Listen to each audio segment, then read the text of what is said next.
Breaking news చూస్తున్నాం. ఉగ్రదాడులకు కుట్ర పన్నారన్న కేసులో విజయనగరంకు చెందిన సిరాజ్, తెలంగాణకు చెందిన సమీర్ ను 5 రోజుల పాటు కస్టడీ కోరారు పోలీసులు.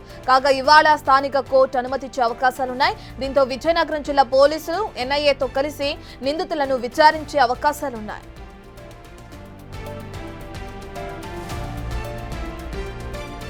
అయితే ఈ కేసులో ఇప్పటికే విచారణ చేపట్టిన ఎన్ఐఏ కీలక విషయాలను వెలుగులోకి తెచ్చింది.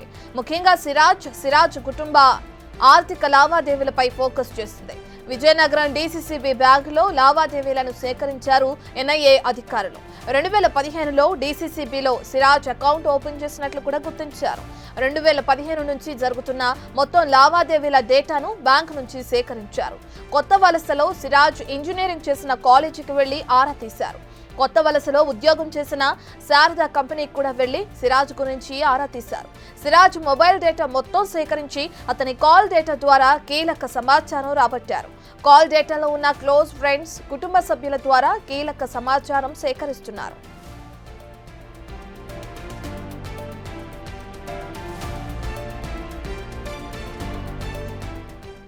దీనికి సంబంధించిన పూర్తి డీటెయిల్స్ అందించడానికి మా ప్రతినిధి శివశంకర్ అందుబాటులో ఉన్నారు.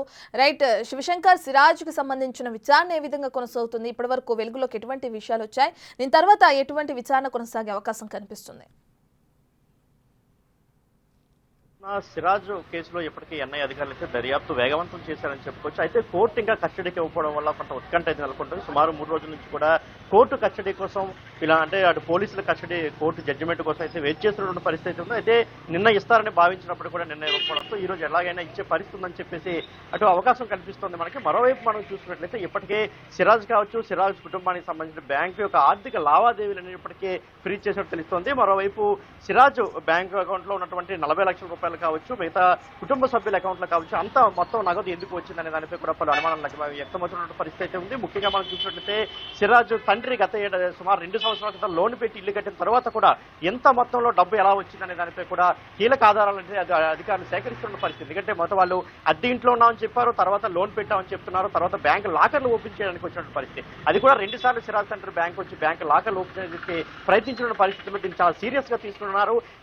నిన్న చూసినట్లయితే బ్యాంక్ అధికారులు వచ్చి మొత్తం డీసీసీబీ బ్యాంక్ లో మనం చూసుకున్నట్లయితే సిరాజ్ అకౌంట్ సంబంధించి మొత్తం డీటెయిల్స్ అని 2015లో ఆయన అకౌంట్ ఓపెన్ చేసిన దగ్గర నుంచి మొన్నటి వరకు మొత్తం డీటెయిల్స్ అన్ని కూడా తీసుకున్న పరిస్థితి అయితే ఉంది. అయితే అదేవిధంగా నిన్న ఒక మఫ్టీ అధికారిని కూడా ఇక్కడ బ్యాంక్ దగ్గర వాళ్ళు నియమించిన పరిస్థితి. ఈ రోజు మొత్తం పోలీసులు డీసీ బ్యాంక్ తన అండర్లో తన కంట్రోల్లో ఉంచుకునే పరిస్థితి కూడా కనబడుతోంది రత్న. మరోవైపు మనం చూసుకున్నట్లయితే ఏదైతే మొత్తం సిమ్ లో సిరాజ్ యొక్క మొబైల్ ఫోన్ లో ఉన్న సిమ్ లో మొత్తం డేటాను అయితే ఇప్పటికే సేకరించారు. ఎవరెవరితో ఆయన ఎక్కువగా ఫోన్ కాంటాక్ట్ లో ఉన్నాడు, తన స్నేహితులు ఎవరు, బంధువులు ఎవరు, కుటుంబ సభ్యులు ఎవరు అనే దానిపై పూర్తిగా ఆరా తీస్తున్నారు.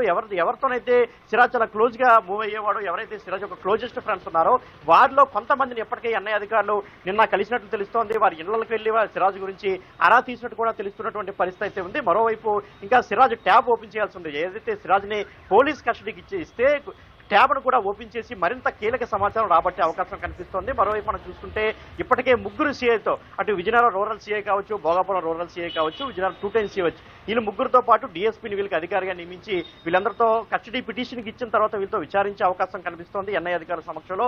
మరోవైపు ఎక్కడ అంటే ఏ ప్రాంతం, ఏ రహస్య ప్రాంతంలో ఉంచి సిరాజ్ని అంటే మొత్తం పూర్తిగా విచారణ చేయాలనే దానిపై కూడా పోలీసులు మల్లగుల్లాలు పడుతున్నటువంటి పరిస్థితి. ఎందుకంటే ఇప్పటికే మనం చూసుకున్నాం విజయనగరంలో ఎలాంటి పరిస్థితి ఏర్పడిందో మనం చూసుకున్న పరిస్థితి. మరోవైపు మనం చూసుకుంటే సిరాజ్ సమీర్లో అనుకున్నట్లు కానీ జరిగి ఉంటే ఏదైతే ఈ రోజు హనుమాన్ జయంతి కాబట్టి ఈ రోజు హనుమాన్ జయంతి రోజున పెద్ద ఎత్తున పేలులు జరిగే అవకాశం కూడా మనకి ఉండేదని చెప్పుకోవాలి సిరాజ్. ఎందుకంటే మొత్తం మనం చూసుకున్నట్లయితే సిరాజ్ సమీర్లో అటు ఆర్ఎస్ఎస్ వాళ్ళని కూడా టార్గెట్ చేసిన ఖచ్చితంగా కన్ఫెషన్ లెటర్ కూడా పేర్కొన్నటువంటి పరిస్థితి అయితే ఉంది. ఈ నేపథ్యంలో ఈ రోజు మనకి ఎందుకంటే వాళ్ళు నిర్ణయించుకున్న డేట్లు కూడా 21, 22, 23 ఈ రోజుల్లోనే ఈ 3 రోజుల్లో ఖచ్చితంగా పెద్ద ఎత్తున పేలుళ్లు జరపాలి, విజయనగరం 4 ప్రాంతాల్లో పేలుళ్లు జరపాలని వారు నిర్ణయించుకున్నటువంటి పరిస్థితి అయితే ఉంది.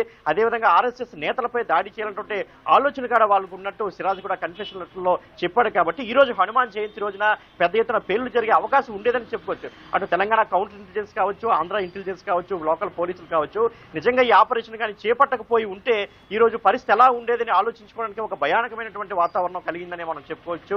ఎందుకంటే మనం మొత్తం ప్రశాంతంగా ఉండే విజయనగరంలో ఇలాంటి ఉగ్ర కలకలం రావడం Okay, right. మొదటిసారి ఎవరు కూడా ఊహించినటువంటి పరిణామం ఇదంతా కూడా.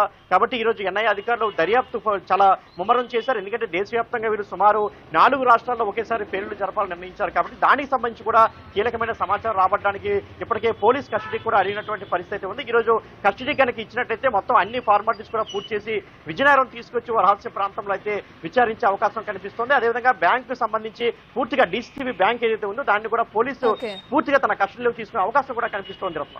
Right, thank you Shivashankar. Right, ఇక మనం చూస్తే ఉగ్ర లింకులతో సంబంధాలు ఉన్నాయని చెప్పి కూడా విజయనగరానికి చెందిన సిరాజ్ అనే వ్యక్తిని ఇప్పుడే పోలీసులు అదుపులోకి తీసుకోవడం, దానికి సంబంధించి కొన్ని రోజుల నుంచి విచారణ కొనసాగించడం కూడా మనం చూస్తున్నాం. అయితే ఈ రోజు తనని కస్టడీకి కోరనున్నారు పోలీసులు. కస్టడీకి ఇస్తే కనుక దీనికి సంబంధించి మరింత విచారణ జరిపించి అనేక కీలక అంశాల తెరపైకి తీసుకొచ్చే అవకాశం కూడా కనిపిస్తుంది. మరి కోర్టు ఈ రోజు కస్టడీకి ఇస్తుందా లేదా అనేది కూడా మనకు తెలియాల్సిందే.